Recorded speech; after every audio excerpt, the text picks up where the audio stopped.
एक सवाल पूछूं, ईमानदारी से जवाब देना। अगर कोई तुमसे कहे कि अगले 24 घंटे में तुम्हारी पूरी जिंदगी बदल सकती है तो तुम्हारा पहला रिएक्शन क्या होगा? बकवास है, यह सब मोटिवेशनल झूठ है। हर कोई यही कहता है, लेकिन सुनो, अगर यह सच हुआ और तुमने इसे नज़रअंदाज कर दिया, तो अगर यह वही मौका हुआ जिसे लोग किस्मत, भाग्य, ईश्वर की पुकार कहते हैं और तुमने इसे स्किप कर दिया, तो आज की कहानी तुम्हें इंस्पायर नहीं करेगी, यह तुम्हें बेचैन करेगी, क्योंकि यह कहानी तुम्हारे बाहर की नहीं, तुम्हारे भीतर की परतें उधेड़ेगी। और समझ लो, अगर तुमने इसे आधे में छोड़ दिया तो तुम्हें कोई नुकसान नहीं होगा, लेकिन तुम वहीं रह जाओगे जो अभी हो, और अंत तक रुके रहे तो हो सकता है तुम्हें अपनी पुराने मैं से अलविदा लेना पड़े। अब गहरी सांस लो, क्योंकि यह कहानी आराम के लिए है। बहुत समय पहले श्रावस्ती के पास एक छोटा सा गांव था। वहीं रहता था एक युवक अनिकेत। अनिकेत के पास ना बहुत ज़्यादा था ना बहुत कम। काम था, परिवार था, सम्मान था, लेकिन फिर भी हर रात वह लेटता तो उसे लगता जैसे सीने में कोई पत्थर रखा हो। वह सोचता, मैं थका क्यों हूँ जब मैंने कुछ किया ही नहीं। वह हंसता था, लेकिन हंसी के बाद एक अजीब सी खाली आवाज़ गूंजती थी, जैसे भीतर कोई पूछ रहा हो, क्या यही है? गौतम बुद्ध उसी समय उस रास्ते से गुजर रहे थे। लोग दौड़ते हुए, कोई आशीर्वाद के लिए आता, कोई चमत्कार के लिए। अनिकेत ने पहले ध्यान नहीं दिया, लेकिन फिर अंदर से कुछ आवाज़ें आई, जैसे कोई कह रहा हो, अगर आज नहीं गया तो कभी नहीं जागेगा। वह गया, और जैसे ही उसकी नज़र बुद्ध पर पड़ी, कुछ अजीब हुआ। बुद्ध ने देखा नहीं, महसूस किया। उस एक नज़र में अनिकेत को जैसे कोई उसके भीतर का सारा शोर सुन लिया हो। बुद्ध ने बिना रुके आगे बढ़ गए, और अनिकेत के पैर अपने आप उनके पीछे चल पड़े। बुद्ध की शर्त यह थी जो हर कोई नहीं मान सकता। वह मान गया। बुद्ध रुके, धीरे से बोले, अगर मेरे साथ चलना है तो अगले 24 घंटे तुम्हें 3 चीज़ें छोड़नी होगी। अनिकेत चौंका। बुद्ध बोले, कोई सवाल नहीं, कोई शिकायत नहीं, और सबसे कठिन, कोई उम्मीद नहीं। अनिकेत का मन डर गया। उम्मीद छोड़ना तो फिर सहारा क्या रहेगा? लेकिन उसने हाँ कह दिया, और उसी क्षण उसकी यात्रा शुरू हुई। पहला उपहार बहाव के साथ चलने में वे उफनती नदी पर पहुँचे। बुद्ध बोले, पार करो। अनिकेत ने डरते हुए कदम रखा। पानी ठंडा था, तेज था, जितना संभलता उतना डगमगाता। बुद्ध बिना रुके धारा के साथ चलते हुए पार हो गए। अनिकेत ने भी छोड़ दिया और वह पार हो गया। बुद्ध बोले, जिंदगी को पकड़ने की कोशिश मत करो, जो पकड़ता है वही तुम्हें गिरता है। और यह बात अनिकेत के भीतर बैठ गई। दूसरी रात सबसे खतरनाक रात हुई। कोई ध्यान नहीं, कोई मंत्र नहीं। बुद्ध बोले, बस बैठो और जो उठे उसे देखो। और फिर अनिकेत के भीतर फट पड़ा पुराने डर, असफलताएं, ईर्ष्या, गुस्सा, पछतावा। वह रोया, भागना चाहा, लेकिन बुद्ध शांत थे। और तभी अनिकेत समझा, मैं दुख से नहीं, खुद से भाग रहा था। सुबह तक वह टूट चुका था और हल्का भी। तीसरी पहर दिन में एक बूढ़ा मिला जो बीमार था। अनिकेत ने मदद की बिना कुछ सोचे कि पहली रात क्या हुआ। अनिकेत अपने जीवन में पहली बार किसी का मदद किया। बुद्ध बोले, जो तुम बांटते हो वही तुम्हें पूरा करता है। वे एक गहराई खाई पर पहुँचे। बुद्ध बोले, देखो नीचे कुछ नहीं। अनिकेत डर गया। अगर यह खाली है तो जीने का मतलब क्या है? बुद्ध मुस्कुराए। क्योंकि यह अस्थायी है, इसलिए हर पल की कीमत। और उसी पल अनिकेत बदल गया। 24 घंटे पूरे, लेकिन असली शुरुआत गांव वही, लेकिन वह नहीं। अब वह प्रतिक्रिया नहीं करता था, वह देखता था। और जब एक इंसान बदलता है तो पूरा माहौल बदलता है। अब सवाल यह नहीं कि अनिकेत बदला या नहीं, सवाल यह है क्या तुमने खुद को इसमें देखा? अगर हाँ तो यह वीडियो अभी ख़त्म नहीं हुआ, यह तुम्हारे भीतर शुरू हुआ है।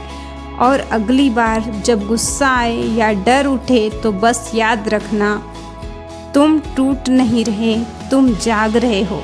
अगर यह कहानी तुम्हें अंदर तक छू गई है तो इसे अपने तक मत रखो, कमेंट में लिखो कौन सा पल रुका।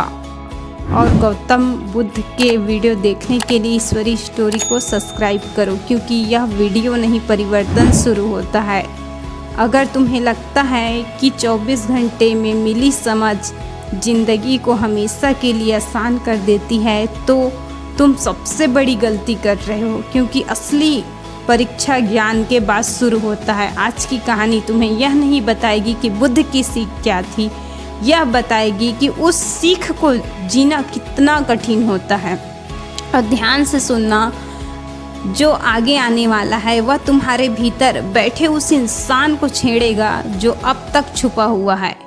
24 घंटे के बाद की पहली सुबह अनिकेत की नींद खुली तो सब कुछ वैसा ही था, वही छत, वही आंगन, वही गांव की आवाज़ें। लेकिन एक फ़र्क था, अब वह आवाज़ों के बीच भी एक खामोशी सुन पा रहा था। वह उठा, हाथ मुँह धोया और आंगन में बैठ गया। पहले वह दिन की योजना बनाता था, आज वह बस बैठा और देखता रहा। और तभी उसे एहसास हुआ, शांति कोई अलग चीज़ नहीं है, यह तब आती है जब तुम भागना बंद कर देते हो। दोपहर तक एक आदमी आया, गांव का ही था, चेहरे पर घबराहट। बोला, अनिकेत, तुम्हारी ज़मीन पर कल झगड़ा हो गया है, लोग कह रहे हैं कि तुम कमज़ोर हो गए हो। पहले वाला अनिकेत तुरंत भड़क जाता, लेकिन अब उसने उस गुस्से को उठते देखा और पहली बार उसने गुस्से को फैसला नहीं बनाने दिया। वह शांत बोला, चलो देखते हैं गांव का पहला बड़ा इम्तिहान। भीड़ जमा थी, दो पक्ष दोनों सही साबित होना चाहते थे। आवाज़ें तेज थी, शब्द जहरीले। अनिकेत बीच में खड़ा हुआ, बिना चिल्लाए बोला, जो बोल रहा है वह खुद को नहीं सुन रहा। लोग चौंके। एक आदमी चिल्लाया, तुम बुद्ध बन गए हो क्या? अनिकेत मुस्कुराया, नहीं, मैं बस अपने डर को देख रहा हूँ।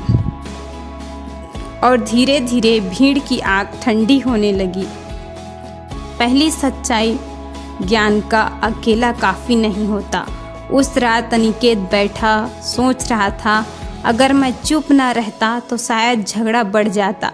तभी उसे बुद्ध की बात याद आई, ज्ञान तुम्हें शांत करता है लेकिन दया तुम्हें इंसान बनाती है। और वह समझ गया कि अभी रास्ता लंबा है। दूसरा दिन जब गांव रोया, कुछ ही दिनों में सूखा पड़ा, कुछ ही दिन में कुआं सूखने लगे, अनाज कम पड़ने लगे, डर लौट आया। कुछ लोग बोले, पहले अपना देखो। अनिकेत चुप रहा, फिर बोला, अगर हम डर से फैसला करेंगे तो डर ही हमें खा जाएगा। उसने अपना हिस्सा सबसे पहले दिया। लोग देख रहे थे और वही लोग जो सबसे ज़्यादा डरते थे धीरे धीरे आगे आए।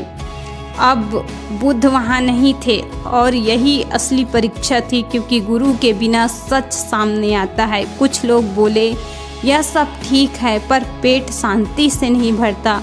अनिकेत ने जवाब नहीं दिया। वह जानता था हर इंसान का डर अलग होता है। एक शाम खबर आई, गांव के लोग हथियार लेकर आ रहे हैं। डर फैल गया। कोई बोला, दरवाजे बंद करो, कोई बोला, हम भी लड़ेंगे। अनिकेत ने आंखें बंद की। उसने अपने भीतर का डर देखा और फिर बोला, अगर हम डर गए तो आग बढ़ेगी, अगर हम इंसान बने तो आग बुझेगी। सबसे बड़ा जोखिम, अनिकेत ने बोला। आगे बढ़ा। सामने से लोग गुस्से में थे, भूखे थे, डरे थे। अनिकेत बोला, बैठो, पहले पानी पियो। सन्नाटा। यह उम्मीद नहीं थी जो वे लेकर आए थे। धीरे धीरे हथियार नीचे रखे गए, खाना बांटा गया और लड़ाई बातचीत में बदल गई। परिवर्तन का बीज, दोनों गांवों में मिलकर काम करने का फैसला। नहर खोदी, पानी आया और आग बुझ गई। बुद्ध की आखिरी सीख। उस रात अनिकेत ने बुद्ध को याद किया और जिसे भीतर से आवाज़ आई, जब तुम बदलते हो तो दुनिया नहीं बदलती, दुनिया का जवाब बदलता है। अब मैं तुमसे पूछता हूँ, अगर कल कोई तुम्हें गुस्सा दिलाए तो तुम रुक जाओ, अगर डर आए तो तुम उसे देख लो, अगर खालीपन लगे तो तुम भागो नहीं। तो क्या यह कहानी तुम्हारे भीतर शुरू नहीं हो चुकी है? अभी यह कहानी आपके अंदर शुरू हो चुकी है। बुद्ध ने शांति पाई थी, अनिकेत ने उसे जिया और सवाल है कि अब आप क्या करेंगे? आप भी अपने जीवन में शांति लाने के लिए क्रोध, लोभ, मोह को छोड़ो, क्योंकि क्रोध हमें जलाता है, लोभ, गुस्सा ये हमें ही आघात करता है। इसलिए सब छोड़ के अपने जीवन में शांति से जियो। सफलता आपके आएगी आपके पास और आपका जीवन सार्थक होगा। नमो बुद्ध।